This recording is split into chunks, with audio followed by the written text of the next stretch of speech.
inti kehidupan seorang manusia itu terletak pada jiwanya. Di dalam jiwa itu hanya ada dua potensi.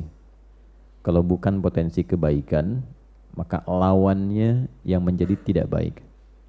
Potensi kebaikan itu disebut takwa. Lawannya yang seringkali dimanfaatkan oleh setan itu disebut fujur namanya. Maka di Quran surat Asy-Syams di ayat 7 sampai 10 itu keduanya ditampilkan. Wa nafsi wa ma sawwaha. Aku bersumpah, kata Allah. Allah itu kalau sudah bersumpah berarti sangat serius. Karena tanpa sumpah pun sudah serius. Ya, jadi kalau Allah sudah berfirman tanpa sumpah pun itu sangat penting. Kalau ada sumpah di dalamnya artinya begitu penting. Nah, saking pentingnya kita mengenali diri kita dan mampu mendalami tentang keadaan jiwa kita supaya tidak sakit jiwanya. Ya, supaya tidak sakit apa? Jiwanya. Jadi penyakit jiwa itu bukan kondisi orang yang tidak sadar melakukan tindakan-tindakan tercela yang biasa pada umumnya tercela dia lakukan, tapi ditoleransi karena dinilai dalam keadaan tidak sadar. Penyakit jiwa sesungguhnya adalah orang yang tidak mampu mengoptimalkan potensi baiknya sehingga dominan dikuasai oleh potensi buruknya. Dan keluarlah kemudian tindakan-tindakan yang negatif, yang menyimpang dari fitrah kejiwaannya. Maka keluar yang buruknya itu didominasi oleh provokasi setan, maka keluarlah misalnya lewat mulut kata-kata yang tidak sepantasnya keluar. Nah, itu sedang sakit jiwa. Ya. Keluar ke tangannya, melakukan tindakan yang tidak semestinya dilakukan. Ya, dia mencuri, dia korupsi, dia mencederai orang. Nah, itu sedang sakit apa? Nah, penampakan jiwanya sakit itu ada kata para ulama pada jawarihnya, pada anggota tubuhnya. Ya, karena cara kerjanya dari jiwa itu nanti akan ditembuskan kepada akal. Dari akal itu diteruskan ke seluruh bagian tubuh untuk bersikap. Oke? Nah, sikap yang kita kerjakan melalui anggota tubuh itu gambaran keadaan jiwanya. Ya, jadi kalau misalnya tampil sesuatu yang baik, artinya dominasi yang ada pada jiwanya itu begitu positif.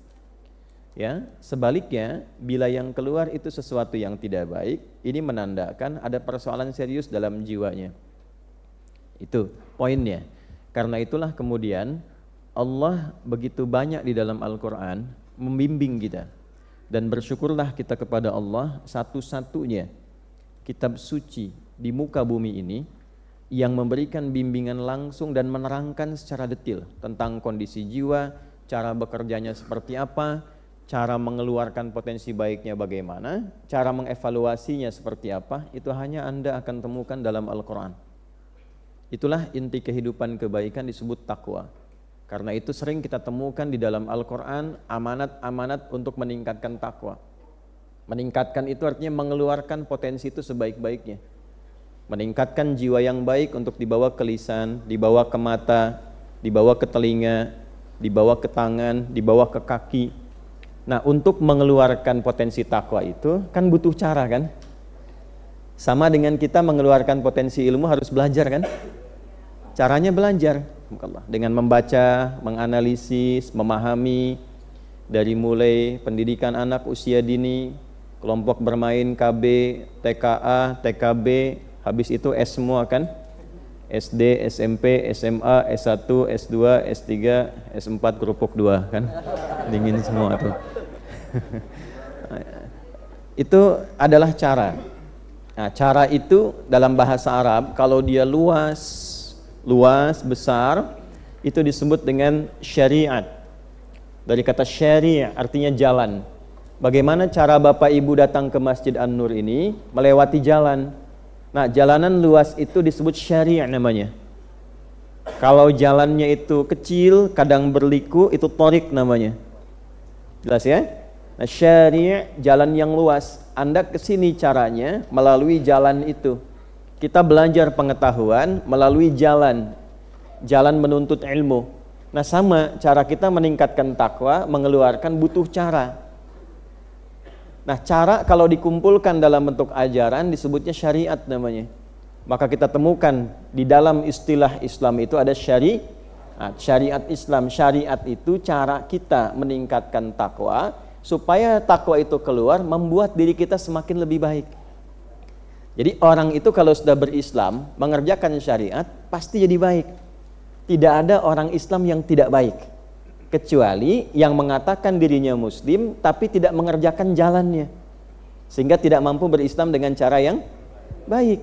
Bapak Ibu boleh cek. Saya kan sering katakan di berbagai kesempatan, kenapa Islam itu ketika dituntun oleh Nabi Muhammad SAW dan dipraktekkan, dituntun dan dipertontonkan di kalangan masyarakat, dipilihkannya oleh Allah di tingkat kriminal yang tertinggi pada masa itu, sehingga disebut jahiliyah.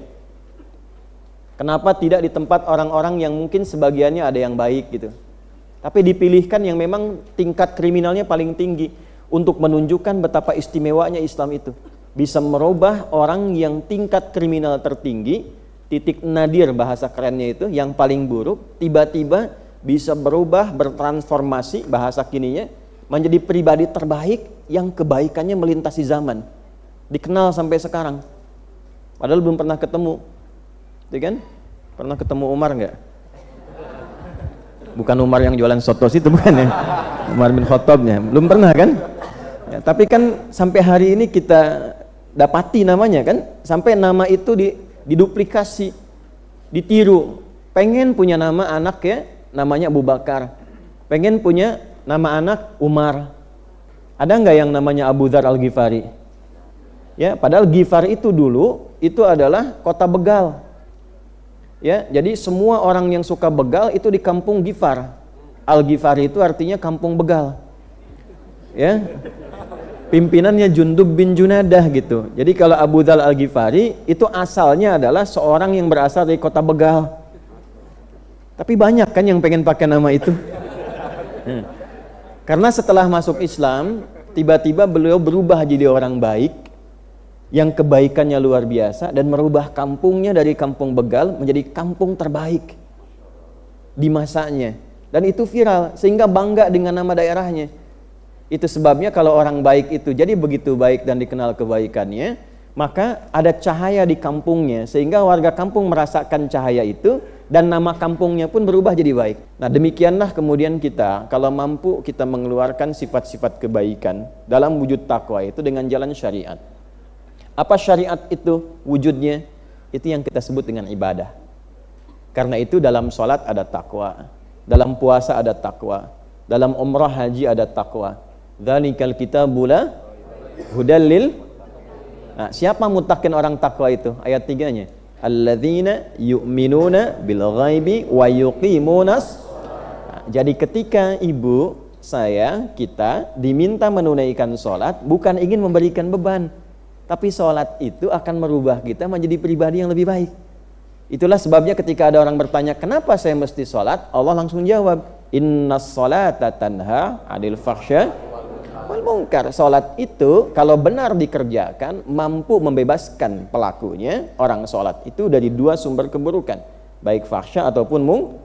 Nah, itulah rahasianya kenapa anak baru fase tumbuh berkembang, usia 7 tahun yang diajarkan pertama kali sholat. Mengapa? Karena diharapkan anak itu tumbuh menjadi pribadi yang baik di masa depan.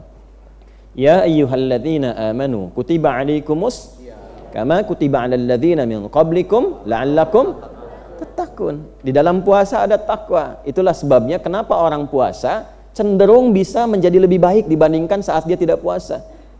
Dan ternyata di antara hikmah puasa itu mampu menekan seseorang dari perbuatan maksiat, bahkan sifat buruk yang pernah dia kerjakan. Nah, ini kenapa setiap Jumat kita tiap pekan khatib mengingatkan yuk tingkatkan takwa. Maksudnya apa? Coba evaluasi sebanyak apa kebaikan yang sudah dikerjakan selama sepekan ini dengan status yang melekat pada diri kita. Misal datang ke Jumat ya, ketika mendengar khatib mengatakan, jamaah sekalian, mari kita tingkatkan takwa. Lekatkan statusnya. Sebagai anak, berapa kebaikan yang telah kita munculkan kepada orang tua? Sebagai suami, berapa kebaikan yang telah dikumpulkan yang mampu diberikan kepada istri? Sebagai ayah, status sosial dan sebagainya. Nah, kumpulkan itu, jangan sampai kita wafat kecuali sedang patuh mengerjakan kebaikan itu. Itu diantara rahasia. Kalau sudah jadi muslim, pasti insya Allah jika Islamnya benar, syariatnya benar, terkumpul kebaikan dalam dirinya, dan kebaikan yang menghasilkan pahala itu disebut dengan hasanah, dan dengan hasanah itulah kita pulang di dunia sampai ke akhirat. Maka doanya, Rabbana atina fid dunya wa fil akhirati wa qina